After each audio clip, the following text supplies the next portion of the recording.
Bu, masalahnya dia nggak bisa ngelak. Kakak-kakak itu datang nyari Yasmin di kelas, terus bilang, kau, ayo ke sana, sekarang. Habis itu kakak-kakak itu ngikuti dari belakang. Zara bilang ke ibunya, kalau kami nggak punya pilihan lain selain patuh dan nurut sama semua perintah kakak kelas. Terima kasih udah klik video ini kawan-kawan geng sekalian. Oke, jadi hari ini aku akan bawain satu peristiwa yang penyelidikannya masih berlangsung hingga saat ini. Dan kasus ini sangat menyita perhatian akhir-akhir ini di negara tetangga kita Malaysia. Sebelum kita lanjut videonya, aku turut berduka cita terlebih dahulu kepada keluarga korban yang sampai saat ini pasti masih mengusahakan segalanya.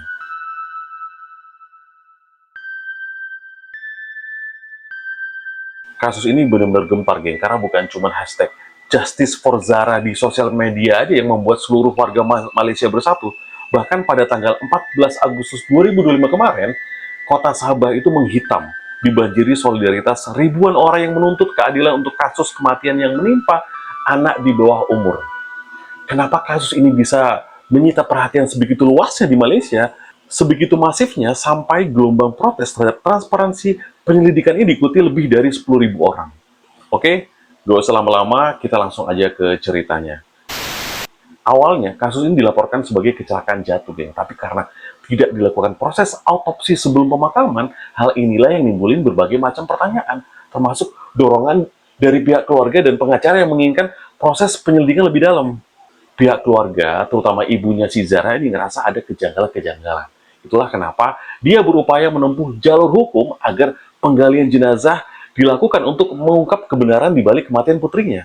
Sementara itu, geng, di luar fakta kejadian kematian yang diberitakan dan masih diselidiki lebih lanjut oleh pihak berwajib, dugaan pembulian yang terjadi di sekolah itu udah memicu gelombang kemarahan publik yang lebih luas di Malaysia. Ini termasuk video viral dugaan korban dimasukin ke dalam mesin cuci yang banyak beredar di sosial media. Dan terus berlanjut pada kecurigaan publik terhadap si pelaku yang merupakan anak dari keluarga berpengaruh yang membuat proses penyelidikan terkesan ditutup-tutupi. Seperti nggak ada otopsi sebelum pemakaman, kemudian masalah transparansi penyelidikan, dan lain sebagainya yang nanti kita bahas lebih lengkap fakta kebenarannya di akhir video ini, geng. Seperti biasa, aku mau jelasin lebih dulu latar belakang dari Zara yang mempunyai nama lengkap Zara Khairina Mahathir, usianya 13 tahun, ibunya bernama Noraidah Lamat, berusia 45 tahun. Zara ini bersekolah di Sekolah Menengah Kebangsaan Agama SMKA Tun Datuk Mustafa yang lokasinya ada di Jalan Limau-Limauan, Pekan Kinarut, Papar, Sabah, Malaysia. Sekolah Menengah Kebangsaan Agama itu dikelola oleh pemerintah, ya. Jadi kalau di Indonesia ini bisa dibilang kayak sekolah negeri lah. Sekolah tempat Zara ini ada asramanya, geng. Sehari-hari Zara tinggal di asrama putra itu. Di asrama inilah dugaan kasus pembulian itu terjadi. Nah, sebelum kita masuk ke dugaan pembulian yang terkuak pada sebuah rekaman percakapan yang beredar, aku mau kasih sedikit gambar ke kalian tentang sekolah dan asrama tempat Zara tinggal, supaya kalian bisa lebih paham ceritanya. Zara Khairina Mahathir usianya 13 tahun, geng, setara Form 1 di Malaysia. Form 1 bisa dibilang kayak tingkat atau kelas ya. Kalau di Indonesia namanya kelas 1 SMP, yang artinya Zara ini masih sangat muda. Baru aja lulus SD, baru lulus UPSR. Kalau di Malaysia namanya ujian penilaian sekolah rendah di akhir kelas 6 SD. Jadi setelah lulus SD, dia masuk asrama, tinggal jauh dari orang tua, harus adaptasi dengan sistem yang ketat, disiplin, lingkungan baru, kemudian teman-teman sebaya yang baru yang biasanya kalau kita pulang sekolah, pulangnya ke rumah. Sampai depan rumah, tok, tok, tok, tok, Assalamualaikum, Bu, Assalamualaikum. Nah, terus salim, ketemu ibu di rumah, taruh tas, ganti baju, terus jalan ke dapur, nanya, masa apa, Bu, sekarang? Ini udah nggak bisa, geng. Karena harus di asrama, yang mana kalau pulang sekolah, ya arahnya ke asrama, makan di situ, tidur di situ, ketemu sama banyak teman-teman seumuran yang sama-sama juga sekolah di situ. Sekolahnya Zara ini lokasinya jauh dari lingkungan kota dan keramaian ya, geng. Letaknya ada di luar kota, tepatnya di daerah Papar, Sabah. Ini sekitar 29 km dari pusat kota Kinabalu. Jadi suasananya itu benar-benar asri dan tenang untuk belajar. Gitu. Ada banyak pohon, jauh dari polusi. Bisa dibilang kawasan sekolahnya itu cukup luas, geng. Yang di dalamnya ada masjid, kemudian lapangan olahraga, lab komputer, perpustakaan, dan juga area asrama laki-laki dan perempuan yang terpisah. Asrama yang ditempati Zara itu namanya Asrama Kuratu Ayun yang diresmikan pada tahun 2015. Jadi kira-kira gambaran suasana asrama SMK secara umum di Malaysia ini seperti ini, geng. Yang kemungkinan juga sama dengan asrama tempat Zara tinggal. Biasanya asrama sekolah agama di Malaysia itu berbentuk bangunan 2-4 lantai Tiap lantainya ada beberapa kamar yang diisi 8 sampai 20 orang murid. Di dalamnya itu ada tempat tidur susun, kemudian meja kecil, kipas angin, kemudian lemari. Jadi situasinya tidur, belajar, mandi, makan bareng-bareng. Rasanya kayak hidup dalam keluarga besar gitulah. Dan ada guru atau kakak senior yang jadi pengawas, itu disebut warden. Dialah yang memantau disiplin, kebersihan, termasuk keselamatan para siswa yang ada di dalam asrama. Tapi di asrama inilah dugaan kasus pembulian terjadi secara nggak langsung. Yang ini tersirat dari rekaman suara telepon antara Zara dan ibunya yang udah banyak tersebar, geng. Yang juga dikonfirmasi langsung sama Hamid Ismail, pengacara yang mewakili ibunya Zara. Dia bilang kalau itu memang benar rekaman asli Zara sama ibunya. Dari rekaman suara itu bisa disimpulkan kalau Zara ini takut ada kejadian buruk yang menimpa dirinya nanti. Di percakapan telepon sama ibunya, Zara khawatir sama keselamatan diri sendiri, termasuk dugaan pelecehan seksual yang dilakuin sama kakak tingkat di asramanya.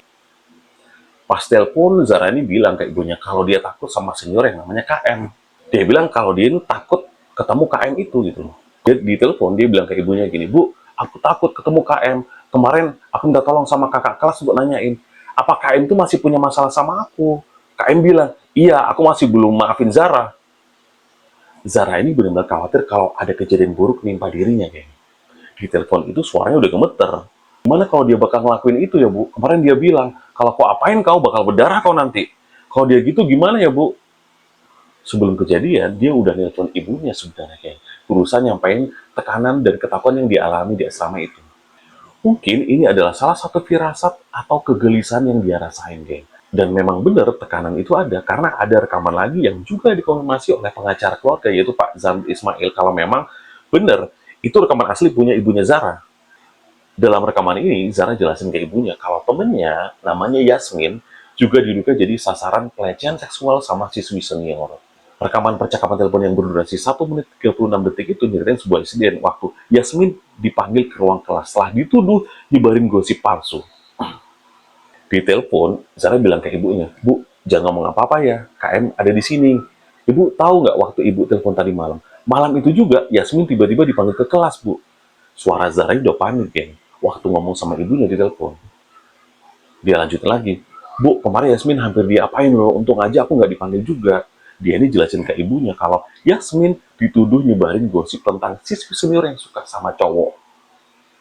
Yang menurut Zara, tuduhan itu nggak bener gitu. Dia dijebak loh, Bu. Mereka bilang kalau Yasmin yang nyebarin gosip, KM suka sama cowok. Tapi Yasmin itu udah sumpah Al-Quran kalau itu nggak bener, kata Zara. Zara bilang ke ibunya kalau kami nggak punya pilihan lain selain patuh dan nurut sama semua perintah kakak kelas. Di percakapan telepon itu, Zara bilang, "Bu, masalahnya dia nggak bisa ngelak. Kakak-kakak itu datang nyari Yasmin di kelas, terus bilang, 'Kau, ayo ke sana, sekarang.' Habis itu kakak-kakak itu ngikuti dari belakang. Gimana dia bisa kabur, Bu? Pergilah Yasmin. Begitu balik ke kelas, dia langsung nangis. Mereka tuh manggil Yasmin tuh lama banget, Bu, hampir 1 jam," kata Zara di telepon. Zara juga ngungkapin kalau mereka ini takut mau ngelawan atau menghindar dari kakak kelas. Karena khawatir bakal dicari. Dia bilang kalau pernah nerima peringatan secara nggak langsung. Hari itu pun, dia natap aku sekelas gitu aja, aku udah takut, Bu, apalagi sekarang. Di telepon, ibunya Zara ini nasihatin anaknya untuk nyari alasan kalau dia dipanggil lagi. Tapi si Zara ini bilang, kalau itu bakal nambah buruk situasi, Bu. Di telepon, Zara bilang, "Bu, kalau aku ngomong gitu makin marah lah dia." Karena makin khawatir, Noraida nyaranin supaya ibunya si Yasmin, temennya Zara ini, untuk ngelaporin masalah ke kepala sekolah. Yang di dalam rekaman itu diidentifikasi namanya Cikgu Zabidi. Si Zara jawab, kata mereka, kalau itu masalah asrama, kita ngelaporinnya ke kepala kamar. Nah, rekaman itulah jadi salah satu bukti yang diserahin sama ibu dan Zara ke polisi. Sebenarnya, geng, sebelum meninggal, Zara ini udah ngasih tanda-tanda juga. Dia udah berusaha laporin kejadian yang dialaminya, tapi diabaikan sama pihak sekolah. Faktanya, dia nggak cuma telepon ke ibunya aja ngomong masalah takut sama orang-orang ini. Pembulian, pelecehan seksual, dan ketakutan-ketakutan yang dihadapinya itu juga tertuang di buku diari setebal 51 halaman yang diserahin oleh seorang guru ke polisi untuk memperkuat bukti penyelidikan. Dan seorang ahli tulisan tangan juga sudah konfirmasi bahwa buku harian itu memang ditulis sama Zara. Jadi, geng, setelah memperoleh buku harian itu, seorang ahli psikologi dari Divisi Kejahatan Terhadap Perempuan dan Anak berhasil ngumpulin pergerakan Zara sebelum pembunuhannya. Termasuk di mana dia berada pada jam 11 malam dan apa yang terjadi di asrama setelah pukul 10 malam. Dia nambahin kalau buku harian itu juga akan membantu para ahli ngelihat kondisi mental Zara pada malam kejadian. Kejadiannya itu sekitar jam 3 pagi, 16 Juli 2025. Zara Kairina tiba-tiba ditemukan nggak sadarkan diri di saluran pembuangan dekat asrama putri. Anehnya, nggak ada satupun saksi mata yang benar-benar lihat apa yang terjadi. Padahal waktu itu sebagian besar siswa katanya udah bangun. Nggak lama setelah ditemukan, tenaga medis dari Kinarut dipanggil. Mereka datang, mereka kasih perawatan awal, ngecek kondisi Zara, lalu buru-buru dibawalah ke rumah sakit Queen Elizabeth. Di sana Zara dipasangin alat bantu hidup karena kondisinya udah koma dengan cedera serius termasuk patah di lengan sama kaki. Tapi sayangnya dokter bilang fungsi otaknya udah nggak bisa jalan lagi. Akhirnya rumah sakit memutuskan untuk menghentikan alat bantu hidup. Dan Zara pun dinyatakan meninggal dunia pada hari itu juga, 16 Juli 2025. Setelah itu, jenazahnya dibawa pulang dan dimakamkan di kampung halamannya di kampung Kalamau Mesapol, Sipitang. Laporan polisi pertama kali diterima nggak lama setelah Zara ditemukan nggak sadarkan diri. Nggak lama juga dugaan soal bullying yang terjadi pada Zara ini mulai dibicarain di media sosial. Nah, pada hari Minggu, pihak keluarga melaporkan bahwa kepala sekolah sempat coba ngalangin laporan awal kematian Zara. Bahkan mereka kirim surat resmi ke pihak sekolah buat minta penjelasan tentang apa yang sebenarnya terjadi. Sepanjang proses investigasi sampai awal Agustus, 60 orang udah hadir jadi saksi untuk membantu investigasi polisi, geng. Pada tanggal 2 Agustus, Menteri Dalam Negeri Malaysia, Saifuddin Nasution, mengkonfirmasi kalau investigasi polisi udah selesai dan dokumen investigasi udah dikirim ke Jaksa Agung. Tapi pengacara keluarga korban bilang kalau dokumen investigasi yang dikirim itu belum lengkap karena masih kurang buktinya. Nah, pengacara keluarga korban itu minta supaya dokumen investigasi dikirimkan lagi ke polisi. Dilanjutkanlah investigasi ini dengan bantuan tim khusus dari Markas Besar Kepolisian Kerajaan Malaysia di Bukit Aman yang dikirim langsung ke Sabah. Kemudian pada tanggal 18 Agustus, polisi mengembalikan dokumen investigasi ke kamar Jaksa Agung dan memperoleh informasi dari total 195 saksi. Pada hari yang sama juga, Saifuddin Nasution menyampaikan hasil investigasi kasus tersebut di Dewan Rakyat dan menjelaskan kronologi terbaru kasus tersebut. Pak Saifuddin ini membenarkan kalau adanya unsur intimidasi dalam kematian korban. Jadi awalnya kematian Zara ini nggak langsung diotopsi. Inilah yang bikin publik marah karena muncul dugaan ada unsur pembulian atau pembunuhan di balik kasusnya. Pada 3 Agustus, ibunya, Noraida Lamat, buat laporan polisi baru. Dia bilang ada bekas memar di tubuh Zara waktu sedang menyiapkan jenazah untuk dimakamkan. Dari situ, pengacara keluarga minta supaya makam dibongkar lagi supaya otopsi bisa dilakukan. Selain itu, geng, pengacara juga mengkritik polisi karena nggak meriksa pakaian Zara secara forensik. Padahal itu prosedur standar dalam penyelidikan kasus kriminal. Gara-gara hal ini, Markas Besar Polisi Nasional akhirnya buka penyelidikan disiplin terhadap 3 anggota polisi yang dianggap melanggar SOP, terutama soal tidak adanya otopsi sejak awal. Pada 18 Agustus, Menteri Dalam Negeri Saifuddin Nasution bilang sebenarnya polisi udah 2 kali nawarin otopsi ke keluarga, tapi ditolak karena keluarga ingin pemakaman segera dilakukan. Nah, ibunya Zara ini bilang kalau dia sempat kaget dan panik waktu diminta setuju untuk otopsi setelah kematian anaknya. Dia bilang nggak ada penjelasan yang jelas soal prosedurnya. Dia nulis di Facebooknya gini, geng. Kami nggak pernah hadapi situasi kayak gini. Waktu itu aku panik. Terus nggak ada yang kasih tahu atau jelasin soal proses otopsi.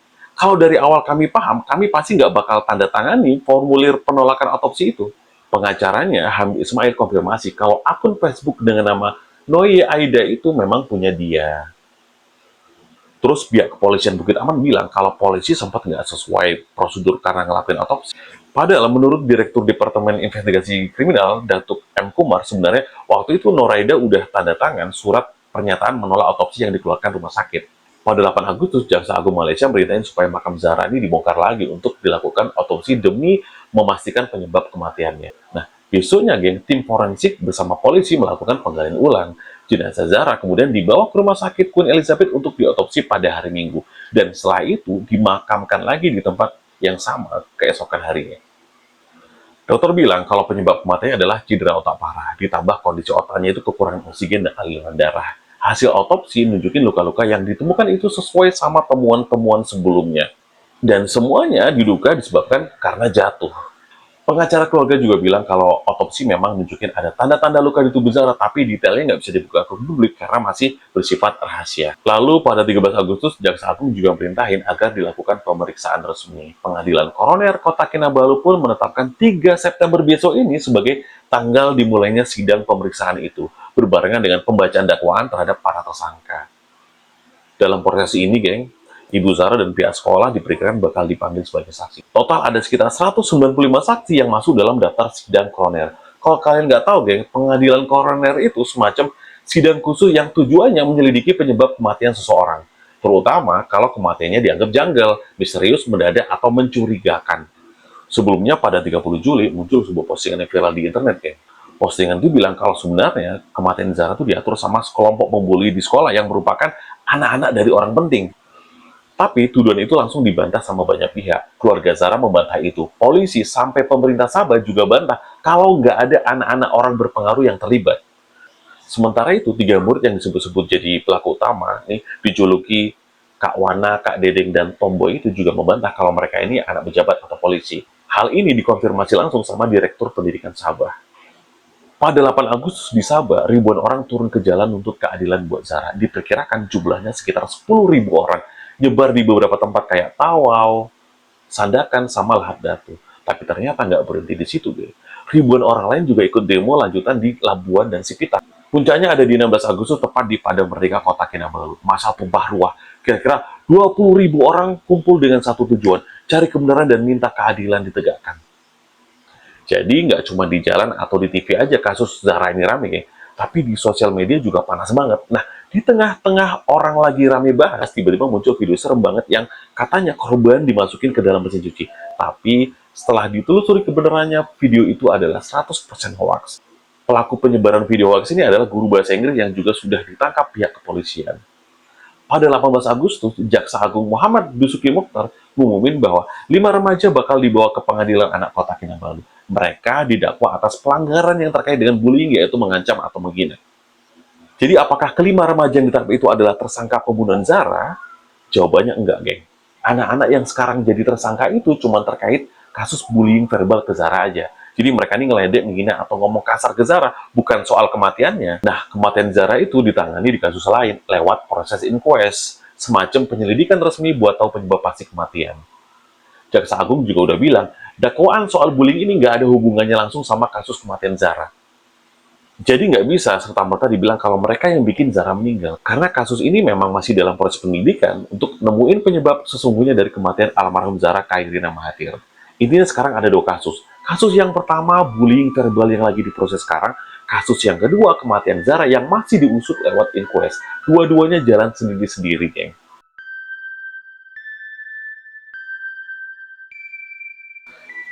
Apapun yang terjadi kemudian, semoga misteri dari kasus ini cepat selesai dan terungkap apa yang sebenar-benarnya terjadi. Terima kasih sudah menonton video ini sampai habis, kawan-kawan geng sekalian. Mohon maaf kalau ada kurangnya, kalau ada yang salah mengenai salah satu informasi yang aku sampaikan, mohon dikoreksi di kolom komentar. Sekalian sharing gimana tanggapan kalian mengenai kasus Zara Khairina Mahathir yang berasal dari Malaysia ini. Kalau kalian suka video ini, silahkan like dan jangan lupa subscribe untuk lihat konten Chandra Satria selanjutnya.